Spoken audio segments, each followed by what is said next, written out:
Assalamualaikum warahmatullahi wabarakatuh. Kami dari kelompok 10 ingin mempresentasikan tentang perencanaan dan pengendalian manajerial. Sebelumnya, perkenalkan nama saya Nurlala Lilik Puspitasari, NIM 2019-12242. Selanjutnya, perkenalkan nama saya Rika Amelia Safitri, NIM 2019-12-123. Nama saya Junaidatus Salma, NIM 2018-12195. Saya Nita Panduwinati dengan NIM 2018-12-105. Perencanaan dan pengendalian manajerial. Untuk pengertiannya, perencanaan merupakan proses mengidentifikasikan tujuan organisasi, membuat strategi untuk mencapai tujuan, dan mengembangkan rencana aktivitas kerja organisasi atau perusahaan. Definisi dari pengendalian sendiri adalah semua usaha perusahaan yang mencakup metode, prosedur, dan juga strategi perusahaan yang mengacu pada efisiensi dan efektivitas operasional perusahaan agar dipatuhinya kebijakan manajemen serta tercapainya tujuan perusahaan atau organisasi. Manfaat perencanaan dan pengendalian manajerial membantu manajemen untuk menyesuaikan diri dengan perubahan-perubahan lingkungan, memungkinkan manajer memahami keseluruhan mengenai kegiatan operasi, pemilihan berbagai alternatif terbaik, standar pelaksanaan dan pengawasan, menghemat pemanfaatan sumber daya, alat mempermudah dalam berkoordinasi dengan pihak terkait, membantu tujuan agar tercapai dengan baik. Hambatan dalam sistem perencanaan dan pengendalian. Pekerjaan yang tercakup dalam perencanaan dan pengendalian terlalu banyak pada kontribusi nyata. Perencanaan cenderung menunda-nunda. Perencanaan dan pengendalian terkadang terlalu membatasi manajemen untuk berinisiatif dan berinovasi. Cara mengatasi hambatan dalam perencanaan dan pengendalian manajerial atau manajemen. Pemahaman maksud, tujuan, dan rencana adalah salah satu cara terbaik untuk memperlancar penetapan tujuan dan proses pengendalian. Perlu ditingkatkannya komunikasi dan partisipasi antara manajer dengan karyawan. Sistem pengarahan yang harus selalu efektif. Penentuan model usaha merupakan gambaran besar dan terdiri dari formulasi, pelaksanaan, dan evaluasi rencana bisnis jangka panjang suatu perusahaan. Hal ini mencakup 4 dimensi utama, yaitu yang pertama, mengidentifikasi faktor-faktor utama yang relevan terhadap kemajuan perusahaan di masa depan. Yang kedua, merumuskan teknik yang memadai untuk meramalkan perkembangan masa depan dan menganalisis kemampuan perusahaan untuk menyesuaikan diri atau memanfaatkan perkembangan tersebut. Yang ketiga, mengembangkan sumber-sumber data untuk mendukung pilihan-pilihan strategis. Yang keempat, mentranslasikan pilihan-pilihan tertentu menjadi serangkaian tindakan yang spesifikasi. Perencanaan penganggaran modal. Keputusan untuk melakukan investasi luar negeri merupakan elemen yang sangat penting dalam strategi global sebuah perusahaan multinasional. Dalam lingkungan internasional, perencanaan investasi tidak mudah. Perbedaan dalam hukum pajak, sistem akuntansi, laju inflasi, risiko nasionalisasi, kerangka mata uang, segmentasi pasar, pembatasan dalam pengalihan laba ditahan, dan perbedaan dalam bahasa dan budaya menambah unsur-unsur kerumitan yang jarang ditemui dalam lingkungan domestik. Selanjutnya, pengukuran hasil terduga. Penerimaan terduga adalah berdasarkan proyeksi penjualan dan pengalaman terantisipasi. Kompleksitas tambahan harus diperhitungkan dengan meliputi 1. Arus kas proyek versus arus kas perusahaan induk. 2. Arus kas perusahaan induk meningkatkan keuangan. 3. Tunjangan keuangan. 4. Risiko politis. Biaya modal multinasional. Tingkat patokan berkaitan dengan proporsi utang dan ekuitas dalam struktur keuangan perusahaan sebagai berikut. KA sama dengan KE dikali E per S ditambah KI dikali 1 kurangi T dikali D per S. Biaya modal ekuitas dapat dihitung dengan beberapa cara. Satu metode yang populer menggabungkan ekspektasi pengembalian dengan ekspektasi tingkat pertumbuhan dividen. Dengan mengasumsikan DPI sama dengan ekspektasi dividen per lembar saham pada akhir periode. PO sama dengan harga pasar kini saham pada awal periode.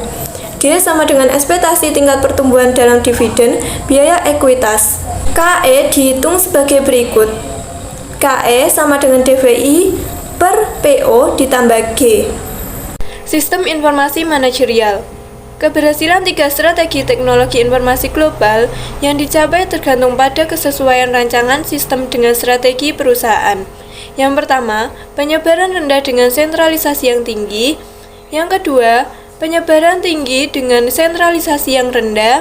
Yang ketiga, penyebaran tinggi dengan sentralisasi yang tinggi.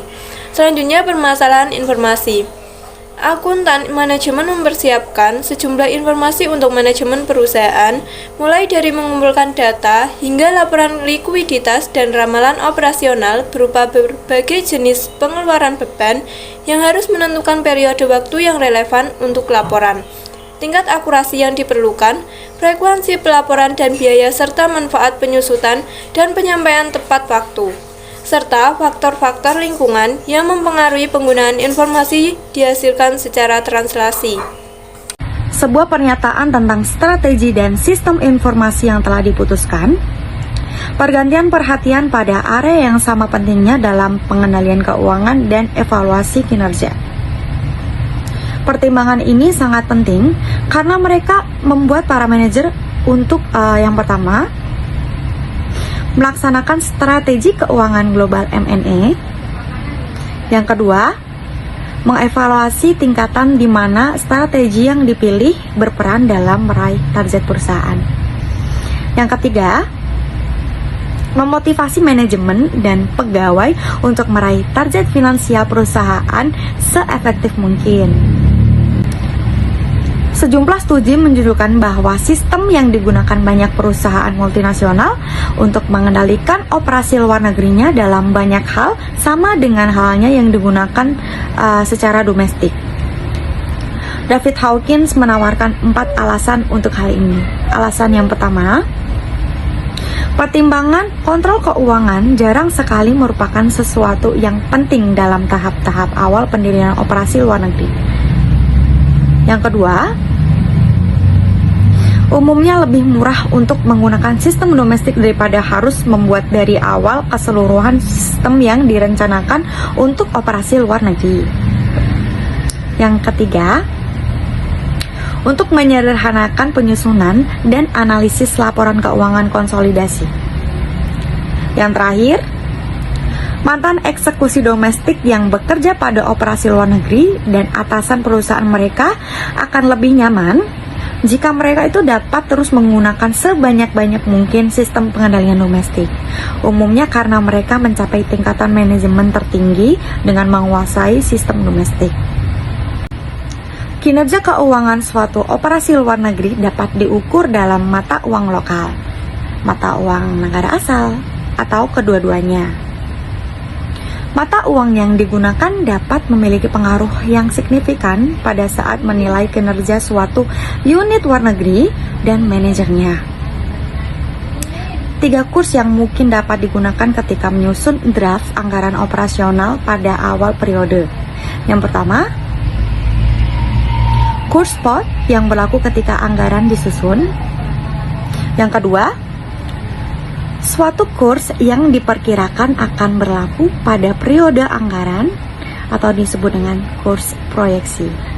Dan yang ketiga, kurs pada akhir periode jika anggaran disesuaikan jika kurs tersebut berubah atau disebut juga sebagai kurs penutupan.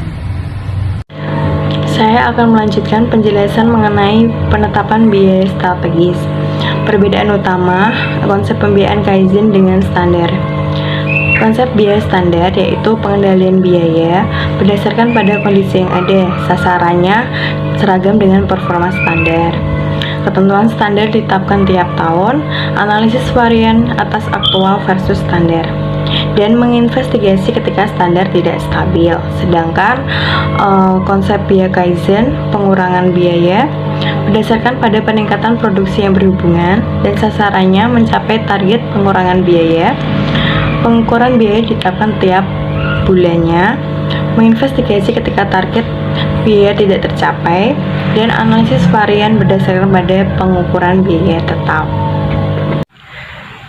Selanjutnya, evaluasi performa usaha luar negeri. Nah, apa sih itu penilaian performa? Penilaian performa yaitu inti dari sebuah sistem pengendalian efektif. Nah, sistem evaluasi performa tepat guna mengizinkan Dewan Manajemen untuk apa saja? Yaitu yang pertama, untuk memastikan perilaku manajerial konsisten dengan strategi prioritas. Yang kedua, menilai profitabilitas dari usaha yang ada. Yang ketiga, wilayah tidak bekerja sesuai rencana. Yang keempat, mengalokasikan sumber-sumber bagi perusahaan secara produktif. Dan yang terakhir, mengevaluasi performa manajerial. Lalu ada 7 peringatan yang menjadi pedoman saat menilai hasil usaha luar negeri. Yang pertama, cabang perusahaan luar negeri tidak bisa dinilai sebagai pusat keuntungan independen ketika mereka adalah komponen sistem multinasional. Yang kedua, kriteria laba modal perusahaan besar harus didukung oleh ukuran performa yang dikaitkan dengan secara spesifik dan objektif dalam lingkungan dari setiap unit usaha luar negeri. Yang ketiga, target yang jelas dapat memperhitungkan lingkungan masing-masing internal dan eksternal cabang perusahaan harus disatukan dengan anggaran performa. Yang keempat, performa cabang perusahaan harus dinilai dalam hal penyimpanan dari semua objektif ini. Alasan penyimpanan dan respons manajerial untuk perkembangan yang tak terduga.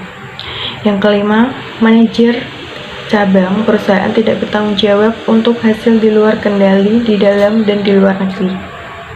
Yang keenam, manajer cabang perusahaan yang diukur performanya harus berperan penuh di dalam menyusun target-target di mana mereka akan dinilai.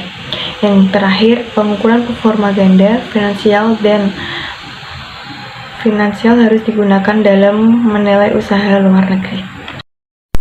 Sekian presentasi dari kelompok kami. Kurang lebihnya kami mohon maaf. Wassalamualaikum warahmatullahi wabarakatuh.